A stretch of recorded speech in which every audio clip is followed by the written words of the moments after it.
All right, well, let's build our bridge over to Washington. Simon Marks is standing by for one last word from the U.S. Capitol.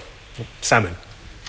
Thanks very much, Tim, Melissa, and your guests. Finally, from us here on this momentous day for the United States, some closing thoughts on the election of Barack Obama, what it means for America, and what it may mean for all of us. Now, for Barack Obama, comes the hard part. 18 months after he declared himself a candidate for the presidency, he is the president-elect.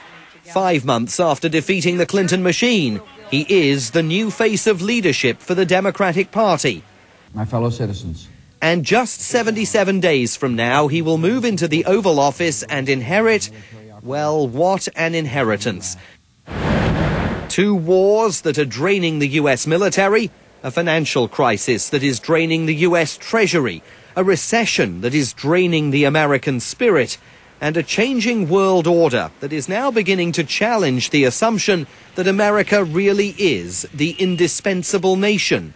It used to be said that a new American president could look forward to a political honeymoon of 100 days. That was the old benchmark for preliminary judgment. But that was before the internet era of instant political gratification and the political attack dogs who are always on air, online, and only sometimes on target. The press will not continue to give Barack Obama the easy ride he's enjoyed on the campaign trail. With each passing month, our country's faced increasingly difficult times. Advertising slogans must now make way for detailed policies, and the Republicans will regroup. Believe it or not, midterm elections are just 2 years away. And we are going to have our freedom. To be sure, like Martin Luther King, Barack Obama has written a new chapter in the history of the United States, one that many veterans of the civil rights struggle feared they would not witness in their own lifetimes. But the pressure of modern political life doesn't permit the president-elect time to bask in or even reflect on his astonishing achievement.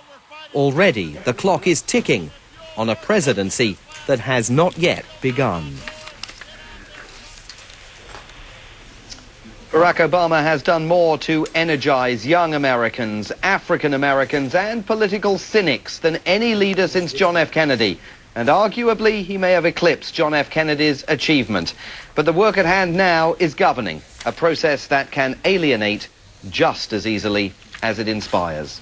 It has been inspiring for all of us here in Washington to be part of the coverage tonight as Barack Obama has won this presidential election. I want to thank all the people that you can't see just outside my field of vision here. Heather Dahl, Helen Searles, Brad Zerovitz, Carl Bergman and Priscilla Huff. They've done a fantastic job getting us on air tonight. It's been great fun being with you, Timothy and Melissa, and we look forward to covering the Obama administration just as much as we've enjoyed covering his election. Indeed, a historic night in the United States tonight.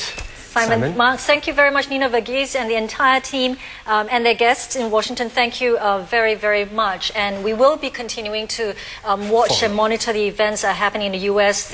Our coverage does not stop here.